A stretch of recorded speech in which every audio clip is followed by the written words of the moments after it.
So I'm here with James Turk, and we have a couple of minutes to ask him some questions. I'm very delighted that you took the time, James. No, thank you, Martin. It's a pleasure to speak to you. There are many people that want to talk to you here today. Yeah, it's been a very popular conference. Yeah, and it's been very nice for me to come from Norway and meet other people as well, not only sit in front of the computer with the data. Yeah, no, I understand what you mean. I quoted you at your website. You said, where you say that gold has become one of the most misunderstood asset classes in the recent decades. Yeah, that's right. 40 years ago, the U.S. government broke the link between gold and national currencies. The link was already quite weak because over the past 60 years before that, governments were moving gold further and further away from the hands of the people. And as a consequence of this occurrence over the past several decades, gold has been called things that it's not. It's been called an investment. It's been called a barbarous relic. It's been called something that's no longer useful in the modern age. But the reality is that what made gold to be money in the first place 5,000 years ago, those attributes still exist. They've just been forgotten. They've been ignored, but they haven't been lost. And as we go through this monetary turmoil, the sovereign debt crisis, what happened with Lehman Brothers, who's going to be the next bank to fail, people are starting to rediscover and re-educate themselves that gold really still has a role to play in the modern economy. But the problem is that gold is still misunderstood, and people are only now educating themselves to understand the true role, the true usefulness of gold. And isn't part of the answer also that people seem to view it as a commodity, that they want to buy cheap and sell high? Yeah. Well, if you're and they look at it as an investment, yeah, generating a cash flow. But gold doesn't generate a cash flow. It's not an investment per se. Exactly right. Gold is just a sterile asset. And just like all assets can go from undervaluation to overvaluation or back to undervaluation, you want to own a lot of it when it's overvalued and start using it when it's overvalued and move to other assets that are cheap. And what happens in terms of the case of gold is it's not creating wealth. Wealth has already existed. It's not like farmland. It's not like an office building or anything of that nature. It's not like shares of a company that has a franchise to produce wealth. All gold does is it redistributes wealth from people who already accumulated that wealth and are holding it in terms of national currencies, and it moves from their hands to the hands of people who own gold. So it has a role to play in the portfolio of any investor, but you have to view it in the right way. Absolutely. And as you say, it doesn't create any wealth. You will need some assets that generates cash flow. You cannot just sit on a pile of gold. No, well, maybe not. It depends on everybody's circumstances and whether they want to take a lot of risk of owning stocks or take no risk of owning gold when it's undervalued, which it is at the moment. But there's this old adage with regard to stocks. Sometimes you want to be in stocks and sometimes you want to be in cash. Well, right now you want to be in cash, but not dollar cash or euro cash. You want to be in gold cash. You preserve your liquidity until we get to the end of this bear market, at the end of this financial bust. Then the purchasing power that you're preserving by owning gold, you then use that to make investments or purchase consumer goods, or you're getting rid of gold when it becomes overvalued, which is going to happen again in the future, just like it was overvalued back in January 1980. In my first report, I said that politicians are in the business of promises and deliveries. And holding gold is a hedge against political risk. Yes, absolutely. And that is my view as a political economist. Yes. I view politicians as they want to change the world. Some of them might have good intentions, but in order to do so, they need to be elected and re-elected. Yeah. Thus, they maximize their chances for re-election.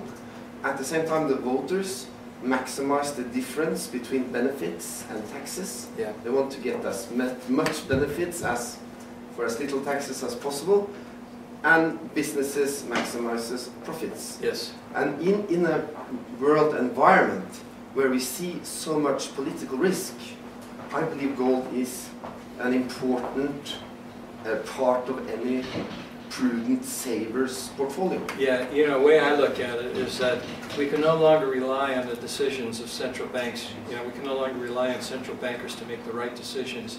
So we all have to be our own central bank. And the way to do that is to have our own gold reserve, so that if there are problems with national currencies, you know, we're still protected. Now, you're in a unique situation in that Norway has been one of the strongest currencies for, you know, a couple of reasons, or many reasons actually, but you know, a couple of the major ones are you're an oil exporter and your government financial position is quite good and quite prudent.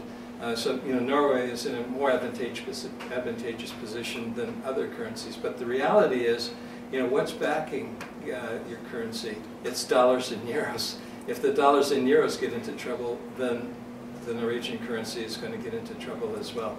And the sovereign wealth fund, yes, which is exposed to the world economics. Yeah, I don't know what its assets are specifically, but you know, it's inevitable that when you have a portfolio, some assets are going to underperform. And if they thought that, you know, buying, for example, AAA Greek credit, which it used to be a few years ago, and they held on to that, you know, that's going to create problems. I don't know what the assets are, but the reality is that bad currencies, the dollar, the euro, bad currency decisions affect all economic activity around the globe. And a sovereign wealth fund, or any fund, or individual's portfolio is going to be affected by those bad currency decisions. And you need gold and silver to protect yourself against them. Well, the Norwegian Central Bank actually sold their gold, 33.5 tons of it, yes, the first quarter of 2004. Yes. And the only reserves they've got left is 3.5 tons of coins from the Union time. It's more like they keep it for affectionate reasons. It doesn't really play a role in their portfolio. And the reason they sold it, the statement, quote, was that gold has traditionally given a low return on investment. That clearly shows that they have not understood that gold is not an investment. Yeah, or you cannot calculate the net present value of gold. Or they're telling you what they want you to hear, as opposed to maybe what they really understand, that gold is money, but they just don't want people to think that gold is money. They want gold, you know, people to think that gold has no role to play in the modern economy. But it has the same role to play today that it did, you know, 60 years ago, 600 years ago, you know, a few thousand years ago. Gold is money. And the reason why it's money is not because some central bank says so, but because everybody globally understands intuitively that gold has utility of being a tangible asset with no counterparty risk. In other words, it's the only money that's not dependent upon someone's promise. And that's a very, very important attribute, particularly as you work your way through a financial bust, because promises are being broken. You know, promises were broken here in the UK with Northern Rock. Promises were broken when Lehman Brothers, you know, went under. A lot of promises have been broken in the United States with, you know, financial institutions that have become insolvent. And eventually the U.S. government's promises are going to be broken too, because it just can't handle throwing good money after bad. And that's basically what the U.S. government and other governments are doing. And they're just delaying the inevitable final conclusion of this financial bust that we're in. And as a consequence, you need gold to protect yourself from those bad decisions.